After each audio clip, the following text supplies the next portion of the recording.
kegampangan. Kan saya ke gereja, Pak, nggak ada urusannya sama gereja. Percayalah, dulu saya berbuat tidak baik. Rasanya Peter sembunyikan dosa. Rasanya aman. Saudara, itu belum anak Tuhan. Sekalipun boleh ngaku-ngaku anak Tuhan. Biar setiap kita di tempat ini adalah anak-anak Tuhan. Amin. Anak-anak Tuhan. Amin. Aminnya harus mantap dong. Saudara, anak-anak Tuhan. Amin. Nah, perhatikan perbuatanmu. Perhatikan. Kalau engkau berbuat jahat, misalnya engkau bekerja di kantor, korupsi terus, dan engkau nggak ditegur, saya kasih tahu, sekalipun rajin ke gereja, engkau bukan anak Tuhan. Ngakunya boleh, ngakunya boleh. Ingat, semua ada peraturan, ketetapan, dan hukum. Kriteria anak Tuhan, bacanya jangan di majalah, lihat di Alkitab. Ciri anak Tuhan. Alkitab berkata apa? Sekarang saya bertanya, siapa di sini anak Tuhan? Angkat tangan. Saya tunggu, periksa dulu kiri kanan. Angkat semua apa enggak? Angkat semua? Atau ada yang, gua anak Tuhan apa bukan ya? Oke. Nah, sekarang saya bertanya lagi. Siapa yang di sini masih lakukan dosa? Angkat tangannya.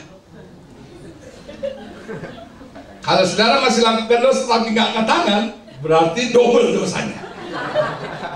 Nah, sekarang kita lihat ayatnya. Benar nggak kita anak Tuhan?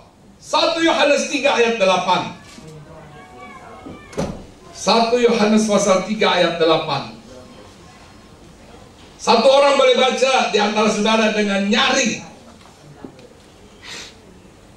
1 Yohanes 3 ayat 8. Ayo, siapa mau baca? Ayo. Barang siapa yang tetap berbuat dosa berasal dari iblis. Sebab iblis berbuat dosa dari mulanya. Untuk inilah anak Allah menyatakan dirinya, yaitu supaya ia membinasakan perbuatan iblis itu. Amin. Jadi kalau yang selalu berbuat dosa itu berasal dari iblis. Nah, sekarang lihat ayat ke-9.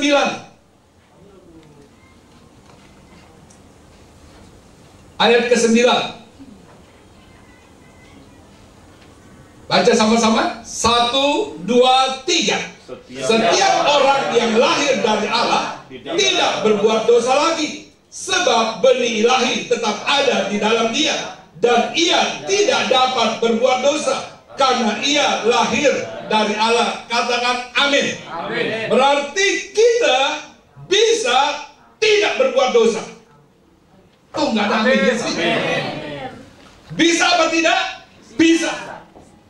Seumpama gini, kalau bohong itu paksaan atau pilihan? Paksaan atau pilihan? Pilihan. Siapa yang masih suka bohong? Nggak usah angkat tangan. Berarti you memilih yang salah kalau berbohong. Betul tak? Halo? Yes. Betul tak? Betul. Berarti jangan ngaku-ngaku anak Tuhan. Anak Tuhan sih mungkin iya, tapi ada nggak anak Tuhan yang on? Masa pilih yang bohong sih? Nggak mungkin. Maka itu barang siapa yang percaya kepadanya, kita berkata diberinya kuasa untuk menjadi anak-anak Allah. Amin. Katakan amin dong. Amin. Maka itu, coba baca dulu Yohanes 1 ayat 12. Yohanes pasal 1 ayat ke-12. Saudara baca, saudara catat, untuk supaya saudara ada pengertian lebih jauh saat waktu yang kau merenungkannya lebih dalam. Tetapi semua orang yang menerimanya diberinya kuasa supaya menjadi anak-anak Allah, yaitu mereka yang percaya dalam namanya. Jadi mereka yang percaya kepada Yesus Kristus diberinya kuasa untuk menjadi anak-anak Allah. Katakan amin. Amin. Nonton film porno itu paksaan atau pilihan? Pilihan. Kalau saudara nonton film porno, berarti apa? Nggak pakai kuasa sebagai anak-anak Allah. Amin. Kalau saudara mencuri, engkau nggak pakai kuasa anak-anak Allah.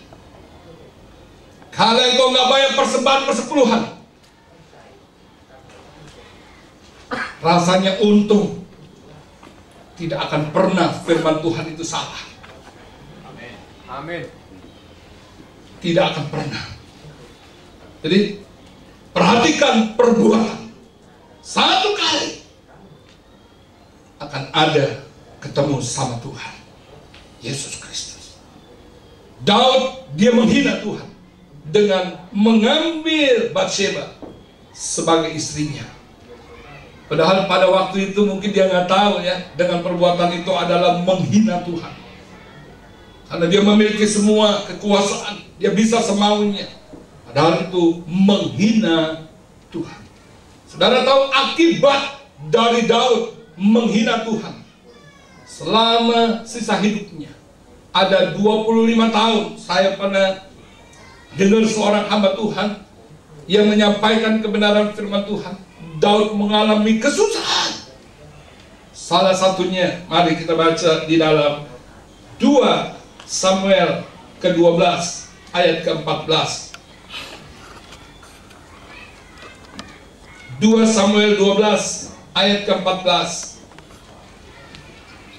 Walaupun demikian, maaf Pak, dari ayat 13, boleh baca dari ayat 13.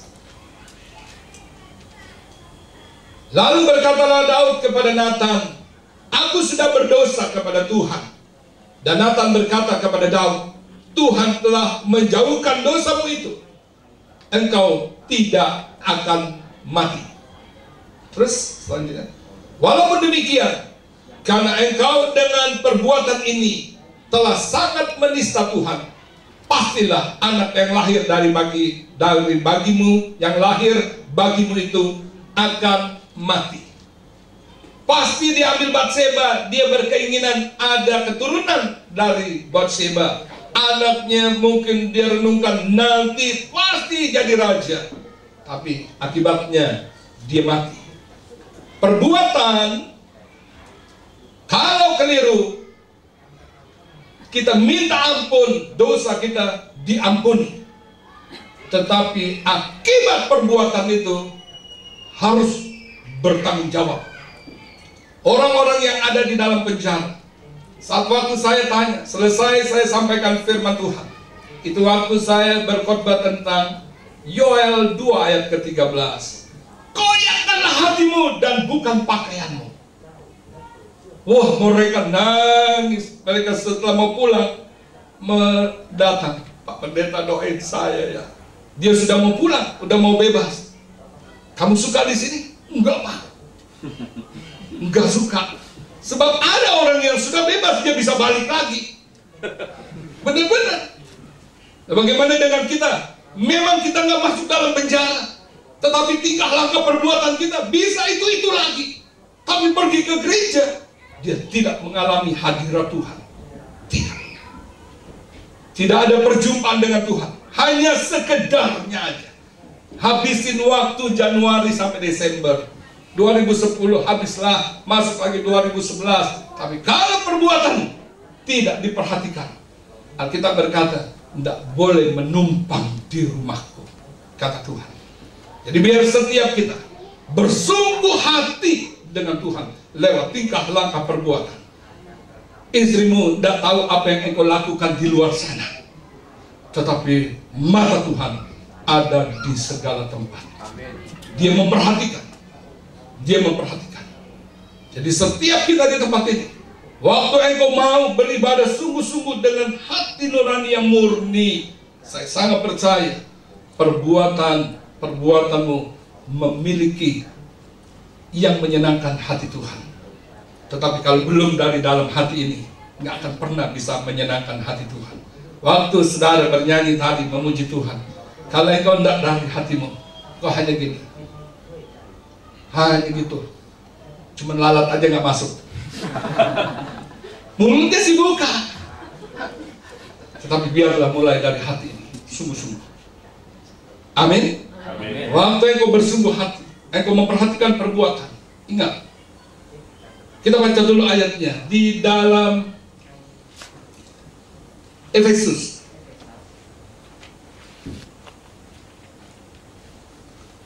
Maaf, Kolose 3 ayat 25. Kolose 3 ayat 25.